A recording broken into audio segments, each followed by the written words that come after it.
તો આજે bank નિફ્ટીની weekly એક્સપાયરીનો દિવસ અને બેંક નિફ્ટી અને ફિન નિફ્ટીની વીકલી એક્સપાયરીના દિવસે બજાર તમને થોડા કન્સોલિડેશન સાથે જ બંધ થતા જોવા મળ્યા છે। કોઈ બહુ મોટા ઉતાર ચઢાવ આજે નથી આવ્યા। જુઓ નિફ્ટી ખાસ કરીને તમને 13 પોઈન્ટ જેટલો ઘટીને બંધ થતો જોવા મળ્યો છે। સેન્સેક્સની અંદર પણ કોઈ બહુ મોટો ઘટાડો નથી આવ્યો।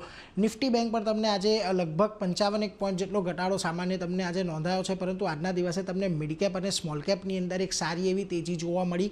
ખાસ કરીને હવે અહીંયાથી મહત્વનું એ છે કે આવતીકાલે રજા છે અને ગુરુવારે નિફ્ટીની વીકલી એક્સપાયરી છે, એટલે એને લઈને બજાર થોડાક અત્યારે સતર્ક થયા છે અને ટ્રેડર્સોએ પણ આજે કોઈ બહુ મોટા સોદા આગળ લઈ જવાનું થોડુંક ટાળ્યું છે અને એને લઈને આજે આપણને કન્સોલિડેશન જોવા મળ્યું। પરંતુ આજના દિવસમાં જે સેક્ટર ખાસ ફોકસમાં રહે એમાંથી મીડિયામાં જુઓ એક સારી એવી તેજી આવતી જોવા મળી। આઈટી સેક્ટર તમને આજે એક સારું એવું પરફોર્મન્સ કરતું દેખાયું છે। આ ઉપરાંત મેટલમાં થોડી ઘણી તેજી રહી છે અને ઓટો સેક્ટરમાં આજે ઓટોના ઘણા બધા આંકડા આવ્યા, પરંતુ અમુક જે પોઝિટિવ આંકડા આવ્યા એને પગલે આજે તમને ઓટો સેક્ટર પણ થોડુંક પોઝિટિવ બંધ થતું જોવા મળ્યું છે। જ્યાં ઘડી ઘટાડો આવ્યો ત્યાં જુઓ એનર્જી કંપનીઓ, સરકારી કંપનીઓ, ઓઇલ એન્ડ ગેસની અંદર એક દબાણ આવ્યું, સાથે રિયલ્ટી સ્ટોક્સ પણ આજે થોડા ઘણા દબાણમાં તમને બંધ થતા દેખાયા છે।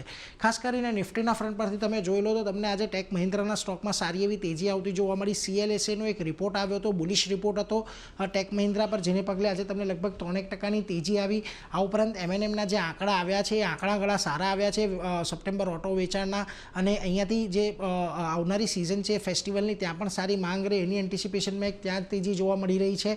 આજે FMCG સેક્ટરમાં તમને થોડો ઘણો ઘટાડો હતો, પરંતુ બ્રિટાનિયાએ આજે એક સારું એવું પરફોર્મ કર્યું છે અને અદાણી એન્ટરપ્રાઇઝ પણ એક પોઝિટિવ નોટ સાથે બંધ થયો છે।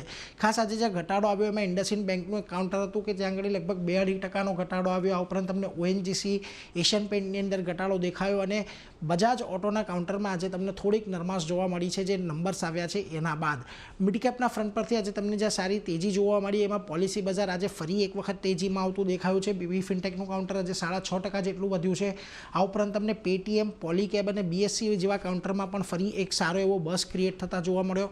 પરંતુ જે ઘટાડો આજના દિવસે આવ્યો છે એમાં જો ફિનિક્સ મિલનું કાઉન્ટર, મુથુટ ફાઇનાન્સમાં પણ આજે ઘટાડો આવ્યો છે, જે RBIએ ગોલ્ડ લોનને લઈને અમુક કડક આદેશો આપ્યા છે એને પગલે આજે અહીંયા પણ એક ઘટાડો જોવા મળ્યો। આ ઉપરાંત જ્યુબિલન્ટ ફૂડ અને ભારતી હેક્ઝાકોમ જેવા કાઉન્ટર પણ આજે ઘટાડા સાથે બંધ થયા છે।